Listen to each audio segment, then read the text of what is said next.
Tahun 1971 merupakan tahun yang gemilang bagi Malaysia. Bermulalah satu zaman baru. Pembubaran Majlis Gerakan Negara atau MAGRAN berarti pulihnya demokrasi berparlimen. Suatu pertanda sihat untuk masa depan negara. 17 Februari, di bangunan Parlimen, Perdana Menteri Tun Abdul Razak berucap kali terakhir kepada MAGRAN yang digantikan dengan Majlis Perpaduan Negara.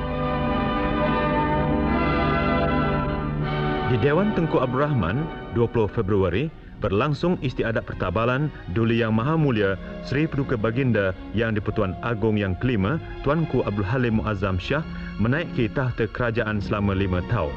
Keberangkatan masuk ke Balai Rung Seri didahului oleh hulu balang yang membawa alat-alat kebesaran negara dengan iringan nobat Raja berangkat. Betapa keagungan istiadat penuh tradisi ini yang dipesakai turun-temurun sejak zaman Kesultanan Melaka pada abad yang ke-15. Upacara gilang gemilang disaksikan oleh duli-duli, baginda raja-raja, gubernur-gubernur serta pembesar-pembesar negara yang berpakaian istiadat lengkap dengan pingat-pingat kebesaran. Datuk Paduka Maharaja Lela Tengku Mustafa Ibni Tengku Besar Burhanuddin mempersembahkan keris panjang diraja, lambang kebesaran dan kekuasaan. Di sampirnya terterap lambang-lambang 11 negeri Tanah Melayu dahulu serta juga lambang Malaysia. Kucupan terhadap keris kerajaan menandakan penerimaan tanggungjawab sebagai turus negara. Sesungguhnya satu peristiwa bersejarah yang berkait dengan gemilangnya zaman silam. Satu lagi peristiwa penting, upacara mengangkat sumpah oleh ahli-ahli parlimen. Ketika Perdana Menteri, ahli-ahli jemaah menteri, ketua-ketua menteri dan para ahli parlimen bersumpah setia, secara khusyuk diingatkan bahawa kepada merekalah terbeban tanggungjawab berat mewujudkan keamanan, kemajuan serta kesejahteraan negara.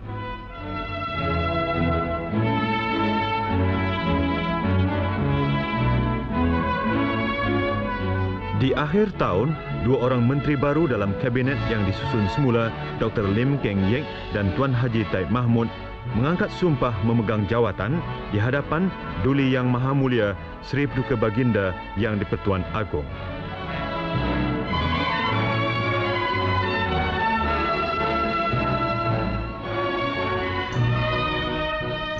Sekretariat Negeri, 15 Mac, Dewan Undangan Negeri Selangor mula bersidang selepas tergantung selama 22 bulan. Ianya dirasmikan oleh Duli Yang Maha Mulia Baginda Sultan Selangor. Bertitah, Baginda menyeru para anggota Dewan Undangan mengutamakan kepentingan negara. Menjelang bulan April, Dewan-Dewan Undangan semua negeri mula bersidang dirasmikan oleh Kebawah Duli Baginda Sultan-Sultan yang berkenaan, kecuali di Kelantan yang dirasmikan oleh Yang Teramat Mulia Tengku Mahkota. Para ahli Dewan Undangan diingatkan supaya mengenepikan pertimbangan peribadi dan berhati-hati dalam perbincangan mereka. Tema di tiap-tiap pembukaan Dewan Undangan Negeri ialah keamanan, kemajuan serta kemakmuran yang berlandaskan prinsip-prinsip rukun negara.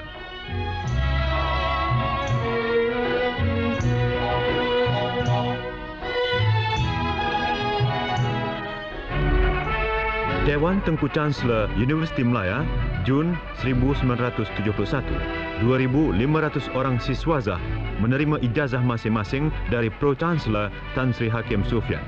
Tema utama tahun 71 ialah masalah pengangguran. Naib Chancellor Universiti mengingatkan selagi taraf pengajian tinggi terpelihara rapi, pasti tidak akan timbul masalah siswazah menganggur. Negara pada masa ini berkendakkan usaha bermakna demi memenuhi semangat dasar pelajaran kebangsaan. Kerajaan berusaha sedaya upaya untuk menitik beratkan bidang-bidang sains dan teknik. Intisari rukun negara perlu diamal dan disanjung mulia.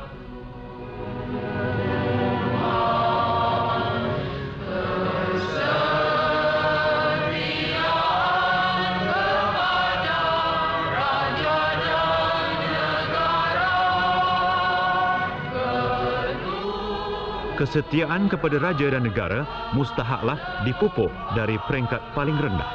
oleh kerana 65% dari jumlah penduduk Malaysia berumur kurang dari 21 tahun, satu rancangan dilancarkan ke seluruh negara pada minggu akhir bulan Mac bagi memupuk persefahaman yang lebih mendalam terhadap prinsip-prinsip rukun negara.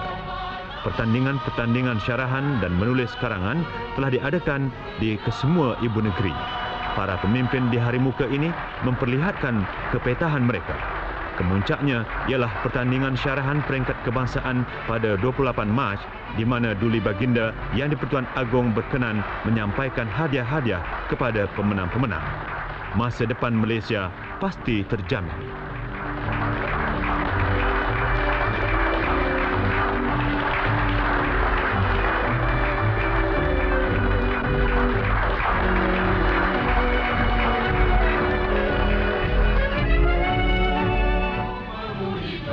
Lapangan terbang antarabangsa Kuala Lumpur penuh sesak dengan para peminat sukan.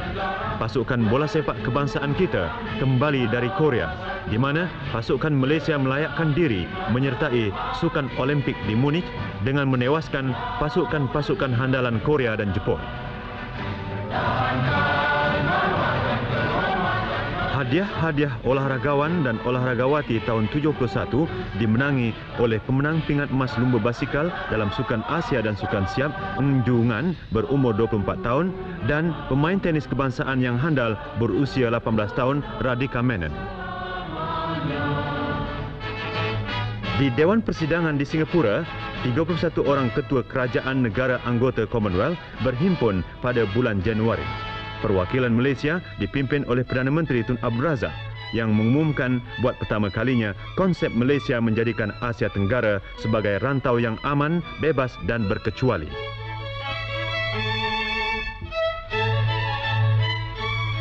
Pemandangan indah bangunan sekretariat di Kuala Lumpur menyambut 9 orang ketua negara yang datang melawat setelah selesai persidangan. Selang tak berapa lama lagi akan berlangsunglah sidang Persatuan Pengembara Kawasan Pasifik atau PATA. Yang demikian amatlah cerah kemungkinan memajukan perusahaan pelancongan kita.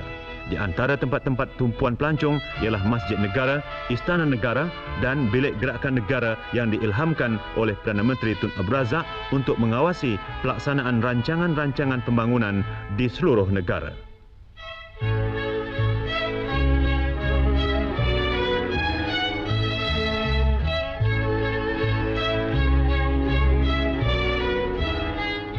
Di rancangan pertanian LKTP di Sungai Buaya, para pelawat memuji dan berasa yakin bahawa masa depan Malaysia bukan sekadar menjadi tauladan kepada negara-negara membangun, bahkan juga diselenggarakan dengan rapi oleh para pemimpin yang muda serta berkebolehan.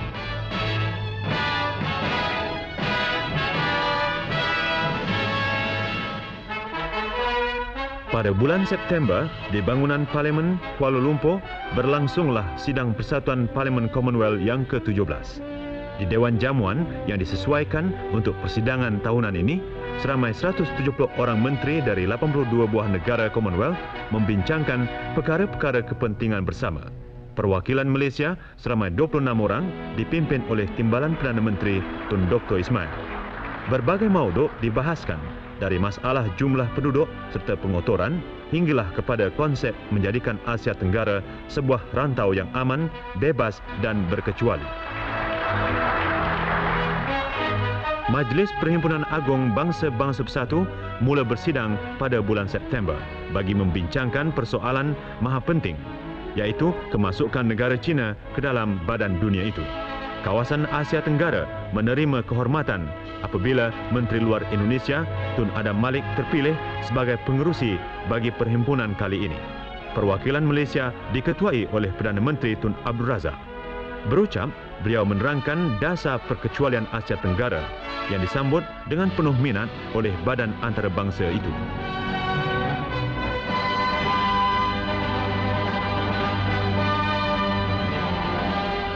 Di White House, Washington, Perdana Menteri menjelaskan kepada Presiden Nixon pendirian kita mengenai soal China.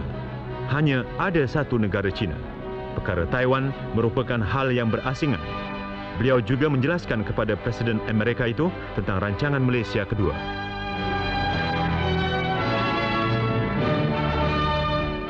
Kemudian, pertemuan tidak rasmi dengan para menteri luar Indonesia, Filipina, Singapura dan negeri Thai di tempat beliau menginap Waldorf Astoria di New York.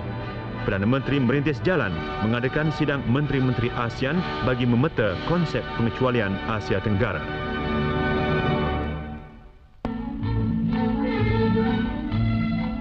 Balik di tanah air, Timbalan Perdana Menteri Tun Dr. Ismail yang ketika itu juga menjadi Menteri Perumahan melawat Perbadanan Kemajuan Negeri Selangor.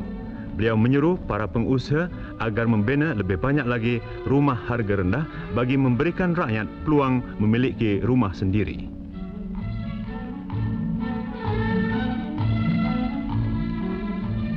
Lebuh Raya Timur Barat yang menghubungkan Kota Baru di pantai timur dengan Pulau Pinang telah pun dimulakan.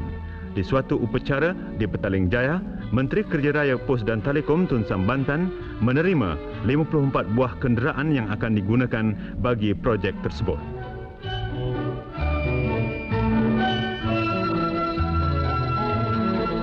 Negara sedang menyalurkan tenaga ke arah mengukuhkan lagi kedudukan ekonominya. Yang demikian, sains dan teknologi dititik beratkan. Pameran kejuruteraan dan perdagangan di Stadium Negara menyuburkan kesedaran masyarakat khasnya belia-belia mengenai perimustahatnya para pekerja mahir di bidang perindustrian dan kejuruteraan.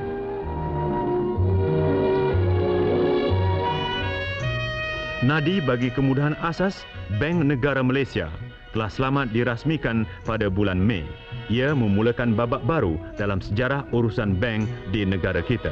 Binaan tersergam berharga 9.6 juta ringgit membuktikan wujudnya kemahiran anak negeri dalam lapangan seni bina dan kejuruteraan. Bulan Jun 1971, upacara penyerahan kapal bunga orkid oleh Duta Jepun di Malaysia, Tuan Shigeta Hirota kepada Tun Abdul Razak di Pelabuhan Kelang.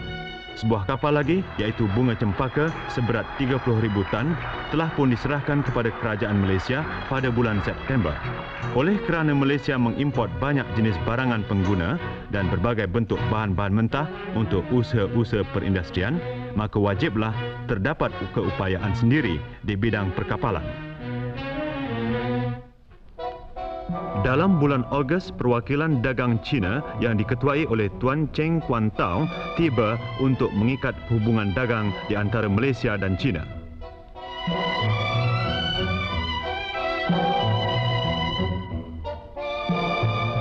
Malaysia menjadi tuan rumah kepada satu lagi peristiwa penting, iaitu sidang peringkat Menteri yang ke-6 untuk pembangunan ekonomi Asia Tenggara.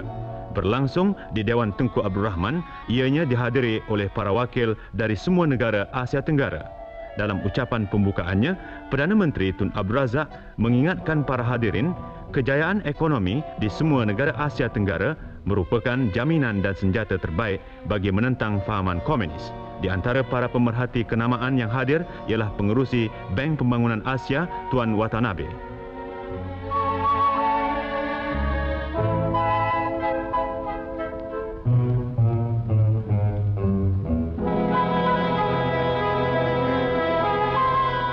Projek Tiga Segi Jengka di Pahang menjadi tumpuan penting dalam rangka lawatan ke Malaysia selama 3 hari oleh Ketua Bank Dunia Tuan Robert McNamara atas undangan Perdana Menteri Tun Abdul Razak.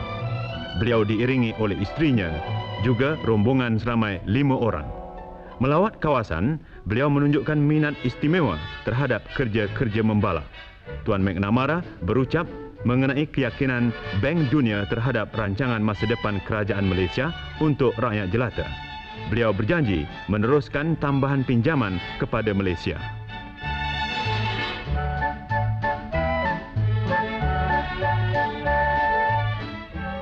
Kerajaan bertekad untuk mengembangkan perusahaan. Beraneka projek terdapat di sana-sini. Firma-firma seperti ini bukan sekadar mengeluarkan barangan yang dulunya pernah diimport, bahkan juga mengekspornya ke Jepun, Jerman Barat dan Amerika Syarikat.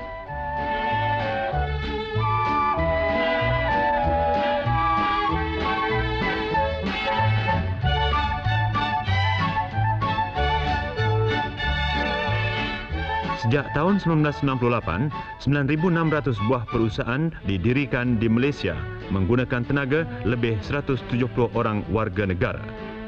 Juga suasana pelaburan yang cerah amat penting bagi menarik modal luar negeri.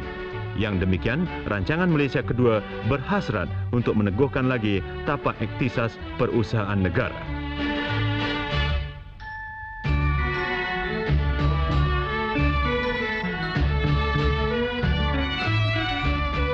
Loji elektronik di kawasan perusahaan Mak Mandin di Pulau Pinang membuktikan kemajuan pesat demi mengukir masa depan yang cerah bagi semua di Malaysia.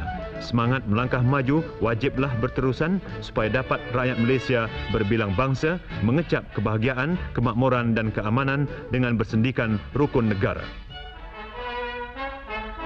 Di Wisma Putra, 1 detik bersejarah. Perisytiharan ditandatangani bagi menjadikan Asia Tenggara satu rantau yang aman, bebas dan berkecuali.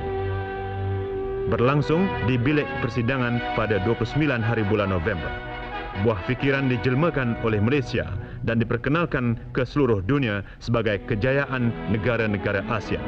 Turut menurunkan tanda tangan ialah Indonesia, Malaysia, Filipina, Singapura dan negeri Thai. Suatu kejayaan yang sungguh membanggakan.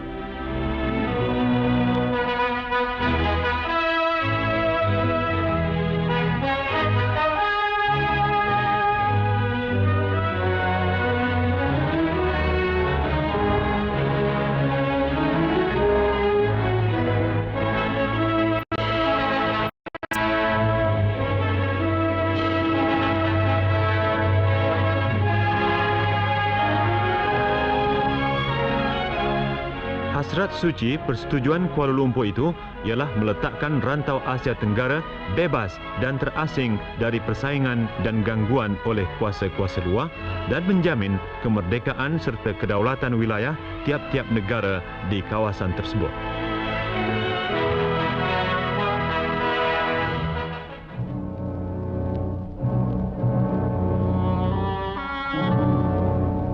Sempadan negara di sebelah utara dan di Malaysia Timur subur dengan rimba belantara yang tebal. Beban mempertahankan kedaulatan serta keutuhan wilayah kita dipikul oleh angkatan bersenjata. Rancangan komunis bagi menghalang pelancaran rancangan Malaysia Kedua telah terbantut. Pasukan keselamatan kita di Malaysia Timur dan Barat terus bergiat memusnahkan pengganas-pengganas.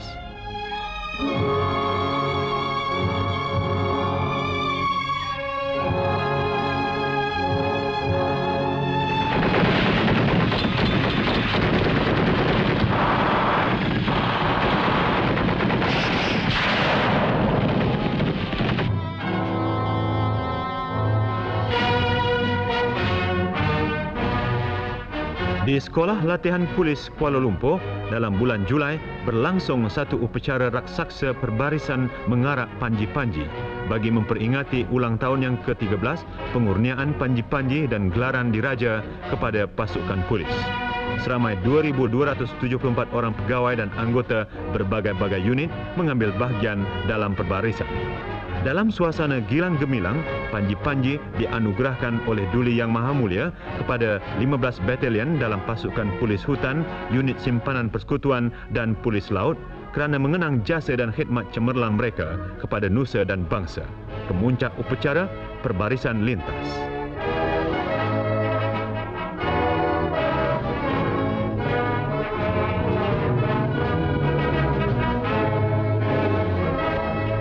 September, Duli Yang Maha Mulia berpakaian seragam Field Marshal Angkatan Tentera berangkat melawat markas ketumbukan Malaysia Kedua di Sungai Besi dan diberikan taklimat mengenai keadaan perbatasan Malaysia Thai serta peranan dan susunan ketumbukan.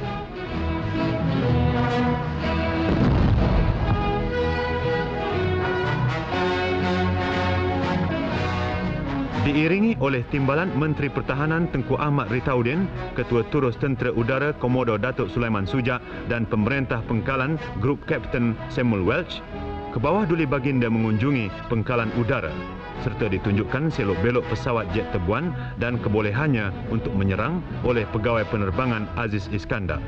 Penerbangan oleh 4 buah pesawat jet tebuan diadakan demi menghormati kunjungan Baginda yang julung kali ke pengkalan. Puncak Hari Angkatan Bersenjata ialah pemeriksaan berjenis bahtera Tentera Laut Diraja Malaysia oleh Duli Yang Maha Mulia Seri Paduka Baginda Yang di-Pertuan Agong. Dari atas KD Hang Tuah, Seri Paduka Baginda memeriksa 25 buah kapal termasuk jenis penyapu periuk api dan kapal peronda. Angkatan Darat, Laut dan Udara sedia berbakti demi mempertahankan keselamatan sempadan kita. Berkat keyakinan terhadap keutuhan nusa dan bangsa serta berlandaskan rukun negara, Malaysia melangkah maju ke arah masa depan yang lebih gemilang.